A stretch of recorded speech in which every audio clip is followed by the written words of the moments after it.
नमस्कार बच्चों, सरिता शर्मा की हिंदी पाठशाला में आप सभी का स्वागत है।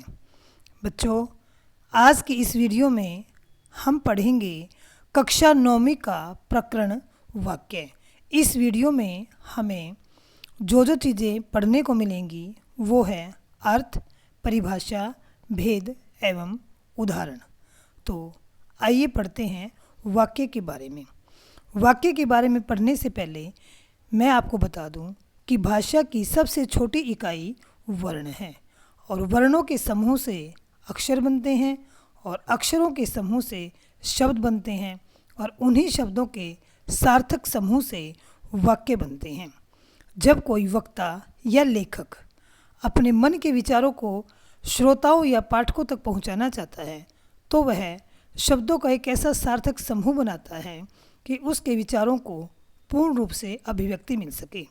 इस आधार पर वाक्य की जो परिभाषा बनती है वो है दो या दो से अधिक शब्दों के सार्थक समूह को जिसमें किसी भाव या विचार को पूर्ण रूप से व्यक्त करने की क्षमता हो उसे वाक्य कहते हैं। अब हम बात करते हैं वाक्य के अंग की। वाक्य के दो अंग होते हैं, जैसा कि आप देख रहे हैं, उद्देश्य और विधेय।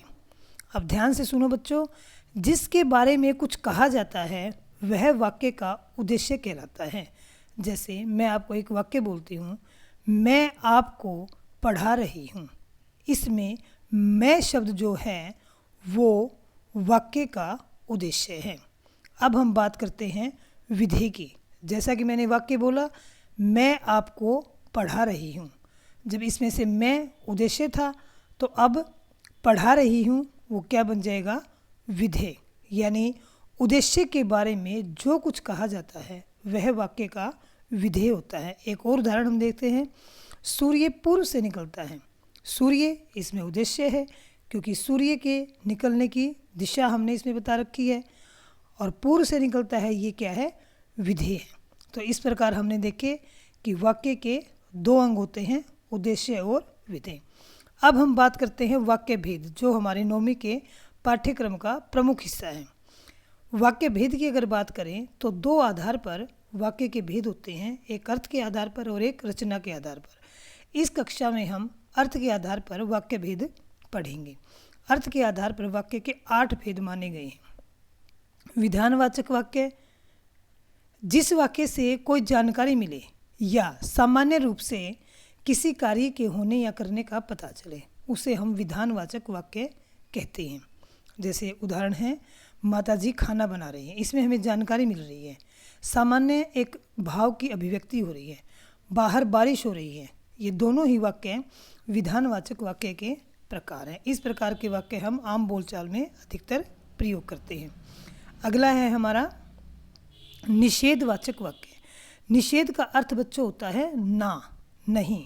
जैसे हम कहीं पर जाते हैं तो कई बार हम ऐसे जगह पर हमें लिखा हुआ दिखता है जहाँ हमारा जाना वर्जित होता है।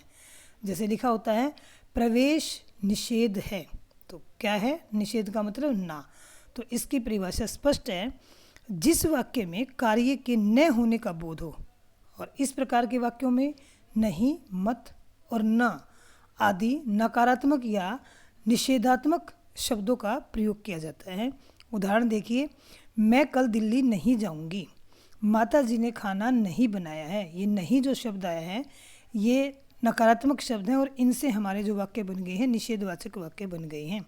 लेकिन एक बच्चों मैं आपको बात और बताना चाहूँगी कि कुछ वाक्य ऐसे भी होते हैं जिनमें नकारात्मक शब्द नहीं आते, फिर भी वो निषेधवाचक वाक्यों का ही भाव प्रकट करते हैं। जैसे, मैं तो अब ये काम करने से रहा, अब तुम मुझे क्यों पूछोगे।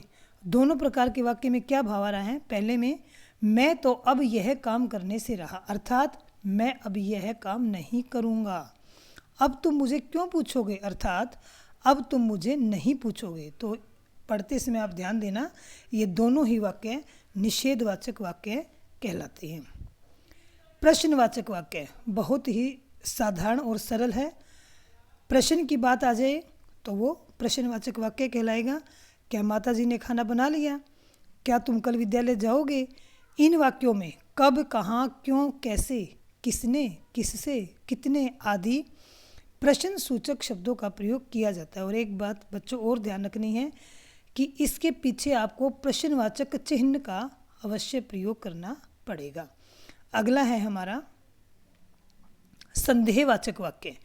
ऐसे वाक्य जिनमें कार्य के पूरे होने में संदेह या संभावना प्रकट हो उसे संदेहवाचक वाक्य कहते हैं। इनमें शायद या संभवतः शब्दों का प्रयोग भी देखने को मिलता है और कुछ वाक्य ऐसे होते हैं जिनमें इस प्रकार के शब्द नहीं भी होते। दोनों प्रकार के उदाहरण हैं।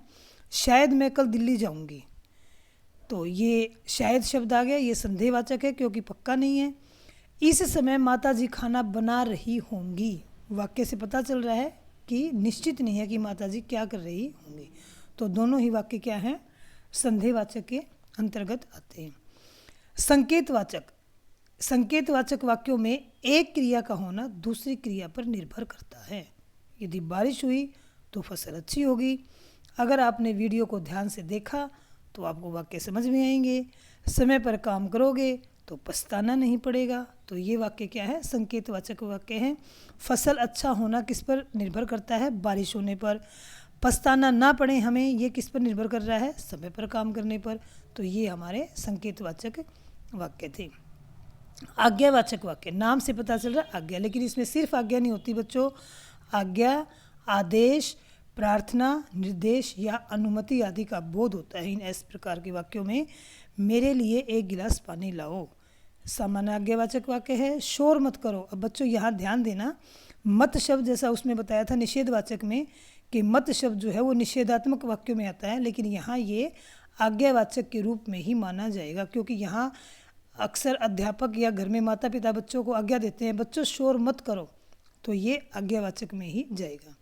क्या मैं अंदर आ सकता हूँ, इसमें अनुमति ली जा रही है। इसमें फिर वही बात, दिखने को ये प्रश्नवाचक चिन्ह लग रहा है और ये प्रश्नवाचक वाक्य लग रहा है, लेकिन नहीं, ये आज्ञावाचक वाक्य में आएगा क्योंकि इसमें अनुमति ली जाने की बात है। तो ये किस में आएगा, आज्ञावाचक वाक्य में। इसी प्रकार हमारे गृह प्रवेश पर अवश्य आना, इसमें अनुरोध किया गया है, तो ये भी आज्ञावाचक वाक्य में हम इसको मानेंगे।